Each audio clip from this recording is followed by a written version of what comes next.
Perkenalkan, nama lengkap saya Yulita Jessica Permata-Morong, biasa dipanggil Jessi. Nomor induk mahasiswa 120113294. Video ini saya buat untuk memenuhi salah satu tugas dari mata kuliah, yaitu manajemen pemasaran. Adapun hal yang akan saya jelaskan yaitu mengenai salah satu gambar yang berkaitan dengan decision making process atau proses pengambilan keputusan. Nah, gambar yang akan saya jelaskan di samping menunjukkan variabel-variabel yang mempengaruhi pengambilan keputusan dari konsumen. Pengambilan keputusan ini merupakan hal atau tindakan yang dilakukan konsumen untuk membeli suatu produk. Setiap produsen pasti menjalankan berbagai strategi agar konsumen memutuskan untuk membeli produknya. Dalam pengambilan keputusan terhadap suatu produk, tentu saja ada beberapa faktor yang mempengaruhi. Berikut, saya akan menjelaskan beberapa faktor yang dapat mempengaruhi keputusan bagi konsumen. Yang pertama adalah berdasarkan individual karakteristik. Nah, faktor ini dapat juga termasuk dalam minat dan pendapat seseorang sebagai konsumen. Sedangkan secara spesifik, faktor individual ini meliputi usia, jenis kelamin, etnis, psikologi, pengetahuan, nilai, dan kepribadian. Yang kedua adalah environment karakteristik. Nah, faktor ini meliputi pengaruh lingkungan seperti sosial, keluarga, dan komunitas. Yang ketiga adalah vendors control system atau sistem yang dapat dikendalikan oleh vendor dan terdiri atas 3. Yang pertama adalah logistik, terdiri dari support, payment atau pembayaran, dan delivery atau pengiriman. Yang kedua adalah technical, yang terdiri dari support, with design, intelligence, dan agents. Yang ketiga adalah customer service atau layanan pelanggan. Nah, gimana sih cara kerja customer service? Jadi, customer service itu melayani pelanggan dengan memberikan informasi produk dan layanan, bertindak sebagai penghubung antara pelanggan dan perusahaan, membantu dengan adanya keluhan, pesanan, kesalahan, pertanyaan akun, tagihan, pembatalan, dan pertanyaan lainnya, serta menyelesaikan masalah terhadap satu produk dan layanan. Adapun beberapa bagian-bagian dari customer service. Yang pertama adalah FAQ. Jadi FAQ ini merupakan singkatan dari Frequently Asked Question, sebuah list yang berisi pertanyaan-pertanyaan yang sering diajukan oleh konsumen mengenai sebuah topik beserta jawabannya. Tujuan utama dari FAQ ini adalah untuk membimbing para konsumen agar mereka mendapatkan perjalanan yang lebih cepat dan efisien dalam proses pembelian atau penggunaan produk dan jasa yang ditawarkan. Adapun contoh yang lain seperti email, call center, dan metode one-to-one. Penggunaan metode one-to-one dalam marketing sangat mengoptimalkan usaha serta dapat berguna dalam proses memasarkan produk. Nah, metode one-to-one marketing ini merupakan metode pemasaran produk dengan cara memberikan barang dan jasa kepada pelanggan secara langsung. Pemberian ini disesuaikan dengan hasil identifikasi dari preferensi dan kebutuhan masing-masing. Salah satu kelebihan dari metode ini adalah kita dapat mengetahui tuntutan dan respon konsumen secara langsung hanya dalam waktu singkat. Nah, berikut saya akan menjelaskan tentang proses pengambilan keputusan atau decision making process bagi konsumen. Nah, proses pengambilan keputusan pembelian konsumen adalah sebuah proses yang dilakukan oleh konsumen sebelum akhirnya membeli suatu produk, barang, atau jasa. Proses pengambilan keputusan pembelian konsumen ini terdiri atas 5 tahap, yaitu yang pertama adalah tahap pengenalan kebutuhan, tahap pencarian informasi, tahap pengevaluasian alternatif, tahap keputusan pembelian, dan tahap perilaku setelah pembelian. Dengan mengingat pentingnya proses ini, maka pemasar perlu untuk fokus pada seluruh proses pengambilan keputusan pembelian, bukan hanya pada proses pembeliannya saja. Yang pertama adalah pengenalan masalah atau kebutuhan. Proses pembelian dimulai dari sebuah pengenalan kebutuhan atau need recognition, yaitu pembeli mengenali kebutuhan atau permasalahan. Mula-mula, pembeli merasakan adanya perbedaan antara keadaan aktual dan sejumlah keadaan yang diinginkan. Kebutuhan tersebut dapat ditimbulkan oleh stimulus internal, saat salah satu kebutuhan normal seperti haus atau lapar naik ke tingkat yang lebih tinggi sehingga menjadi sebuah pendorong. Kebutuhan juga dapat ditimbulkan oleh rangsangan eksternal. Misalnya, ketika seseorang merasa membutuhkan hobi yang baru, ketika kesibukan atas pekerjaannya mulai menurun, atau memikirkan kamera setelah mengobrol dengan teman tentang fotografi. Pada tahapan tersebut, pemasar harus sigap dalam meneliti konsumen untuk mengetahui kebutuhan apa saja yang mengakibatkan kebutuhan tersebut muncul, serta bagaimana cara untuk menuntun konsumen agar membeli produk yang bersangkutan. Sesudah mengumpulkan informasi tersebut, pemasar dapat mengidentifikasi faktor-faktor yang dianggap paling sering menimbulkan ketertarikan konsumen terhadap suatu produk, serta mengembangkan program-program pemasaran yang melibatkan faktor-faktor yang telah diidentifikasi tersebut. Yang kedua adalah pencarian informasi. Tahap yang kedua dari proses pengambilan keputusan pembelian konsumen adalah pencarian informasi. Pencarian informasi ini merupakan proses di mana konsumen melakukan pencarian informasi mengenai barang-barang atau jasa yang dianggap dapat memenuhi kebutuhan dan keinginannya. Nah, konsumen dapat memperoleh informasi yang dibutuhkan dari berbagai sumber. Sumber tersebut dapat meliputi sumber pribadi seperti rekan kerja, keluarga, tetangga, dan teman. Sedangkan untuk sumber komersial seperti iklan, situs web, penjual, bungkus, pengecer, dan sebagainya. Yang ketiga adalah pengevaluasian atau penilaian alternatif. Pemasar perlu untuk memahami proses pengevaluasian alternatif, yaitu bagaimana cara konsumen memproses suatu informasi yang menghasilkan berbagai pilihan merek. Sikap konsumen pada beberapa merek tertentu terbentuk dengan melalui beberapa prosedur evaluasi. Cara konsumen mulai mengevaluasi alternatif pembelian tergantung pada konsumen individual serta situasi pembelian tertentu. Pemasar harus dapat mempelajari pembeli agar dapat mengevaluasi alternatif merek secara aktual. Apabila pemasar mengetahui proses evaluasi yang terjadi, pemasar dapat merencanakan langkah untuk mempengaruhi keputusan pembelian konsumen. Yang berikut adalah keputusan pembeli. Pada tahap pengevaluasian, konsumen akan menyusun peringkat merek serta membentuk niat atau kecenderungan pembelian. Nah, umumnya keputusan pembelian konsumen akan jatuh pada merek yang paling disukai. Namun, terdapat dua faktor yang muncul di antara keputusan pembelian dan kecenderungan pembelian.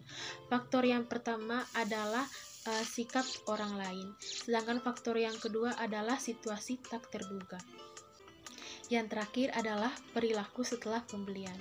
Pekerjaan pemasar tidak berhenti pada saat produk sudah dibeli, karena sesudah konsumen membeli produk, konsumen akan merasa puas atau bisa juga tidak puas dan akan masuk dalam perilaku setelah pembelian yang sangat penting untuk diperhatikan oleh pemasar. Kepuasan pelanggan adalah kunci untuk menciptakan hubungan jangka panjang dengan pelanggan, yaitu untuk menumbuhkan dan mempertahankan konsumen. Pelanggan yang merasa puas akan terus-menerus kembali membeli produk dan membeli varian produk yang lain, serta berbicara positif mengenai produk tersebut.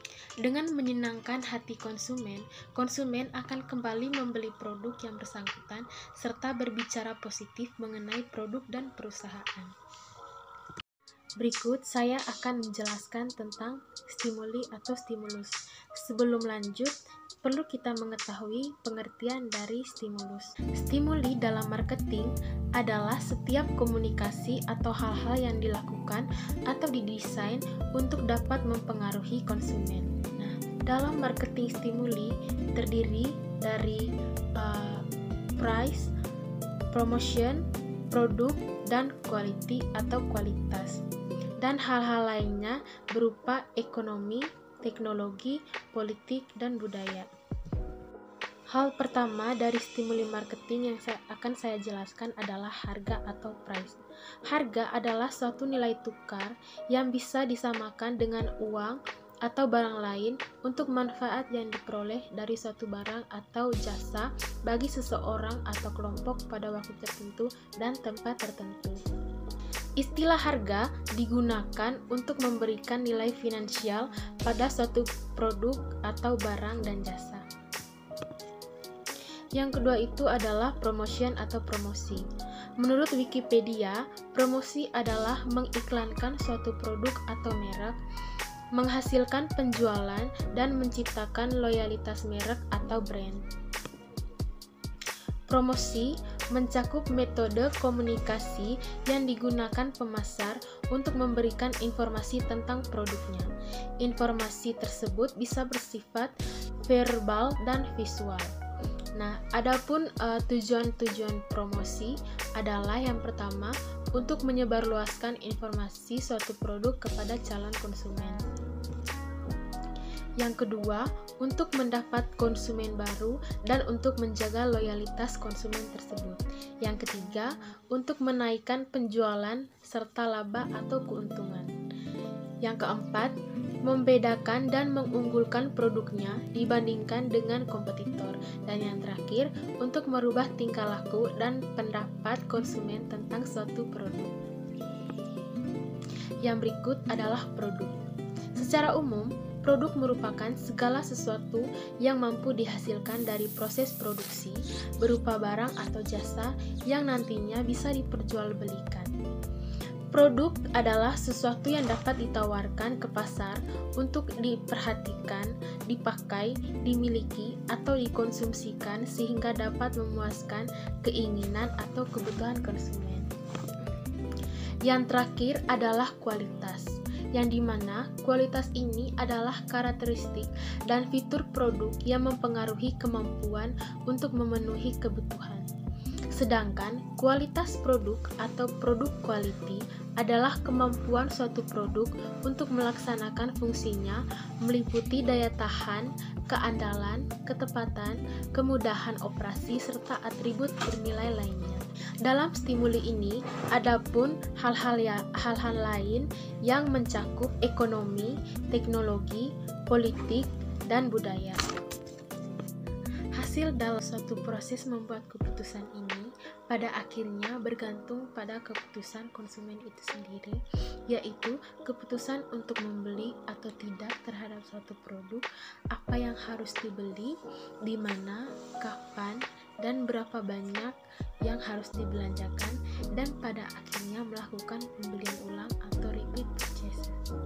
Adanya pembelian ulang atau repeat purchases ini untuk mengukur persentase pelanggan yang kembali membeli dari merek suatu produk setelah melakukan pembelian awal.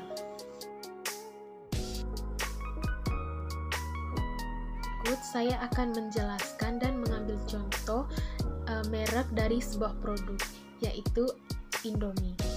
Indomie adalah mie instan yang diproduksi oleh perusahaan Indofood. Seiring dengan perubahan gaya hidup mempengaruhi tingkat keinginan konsumen, salah satunya dengan memproduksi mie instan. Produk dari brand Indomie ini terkenal sebagai mie instan yang juga banyak disukai oleh masyarakat bahkan mancanegara. Brand atau merek Indomie ini adalah mie instan yang diproduksi oleh perusahaan Indofood. Produk ini telah melalui berbagai proses produksi yang sangat higienis sesuai dengan standar internasional dan standar nasional. Indomie ini juga telah diperkenalkan sejak tahun 1972. Produk Indomie sudah menjadi cita rasa yang unggul untuk mie instan. Berbagai kalangan pun seperti anak-anak bahkan orang tua sangat menyukai Indomie. Tak hanya dari lokal saja, bahkan mancanegara pun sudah sangat mengenal dan suka dengan cita rasa Indomie. Nah, adapun strategi yang dilakukan. Yang pertama adalah dilihat dari produk. Dalam satu bungkus Indomie, terdapat 2 saset yang berisi berbagai jenis bumbu, yaitu kecap, sambal, minyak, bubuk perasa, dan bawang goreng. Indomie juga tersedia dalam jenis packaging atau kemasan, mulai dari versi jumbo dan lainnya. Kemasan dari setiap jenis produk mie instan ini sangat beragam, mulai dari warna kuning, merah, dan warna lainnya. Seperti yang terlihat pada salah satu kemasan produk Indomie berikut. Gambar ini merupakan kemasan produk Indomie goreng. Dalam gambar terlihat ilustrasi gambar mie goreng dengan berbagai jenis topping seperti telur, tomat, sayuran, dan lain-lain.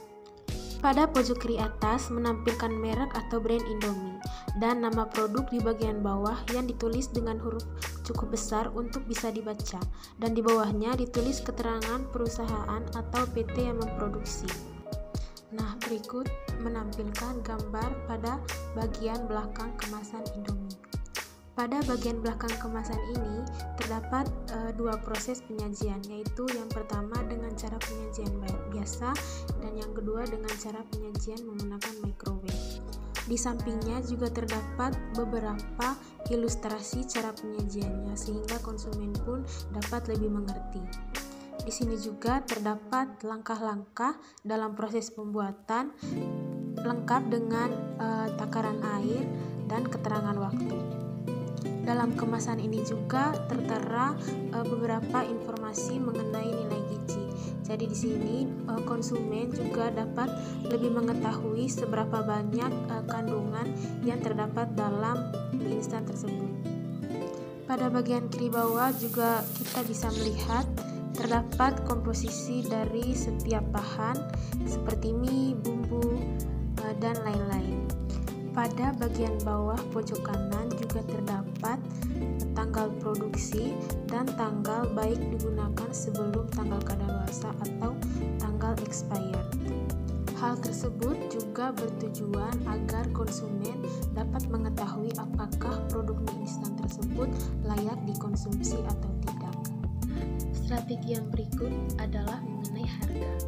Indomie ini dapat dibeli per bungkus dan dapat juga dibeli dengan paket lebih atau paket 1 kardus yang berisi 30-40 buah bungkus mie instan. Harganya pun sangat terbilang murah dan terjangkau bagi semua kalangan masyarakat. Berikut saya akan menjelaskan strategi promosi dari brand ini. Promosi brand atau merek ini dapat dilakukan dengan berbagai cara. Yang pertama adalah dengan cara iklan. Iklan biasanya dipasang di media cetak dan elektronik, iklan TV, sponsor, dan yang lebih sering terjadi adalah adanya pemasangan iklan di media internet seperti YouTube dan aplikasi lainnya. Yang kedua adalah dengan adanya jingle khas atau semboyan khas dari Indomie itu sendiri, yaitu Indomie seleraku. Hal ini juga dapat menarik perhatian bagi konsumen untuk menikmati rasa dari Indomie tersebut. Yang ketiga adalah dengan mengadakan event-event atau acara-acara. Nah, event atau acara ini bertujuan untuk menawarkan dan mempromosikan sekaligus menjual produk. Biasanya, event atau acara ini menghadirkan orang atau tokoh-tokoh terkenal seperti artis, public figure, dan motivator sebagai daya tarik dari event atau acara tersebut. Selanjutnya, saya akan membacakan kesimpulan. Keputusan pembelian adalah suatu proses pengambilan keputusan konsumen akan pembelian yang mengkombinasikan pengetahuan untuk memilih alternatif produk yang tersedia dipengaruhi oleh beberapa faktor, yaitu kualitas, harga, lokasi, promosi, kemudahan pelayanan, dan lain-lain. Pada akhirnya, kepuasan pelanggan menjadi kunci utama dari suatu produk. Kepuasan pelanggan adalah tujuan setiap perusahaan untuk dapat meningkatkan penjualan perusahaan. Ibu selaku dosen pembimbing dan teman-teman, demikianlah penjelasan saya mengenai decision making process. Semoga video ini dapat diterima oleh kita semua, dan jikalau ada salah kata dan salah pengucapan, saya mohon maaf. Terima kasih.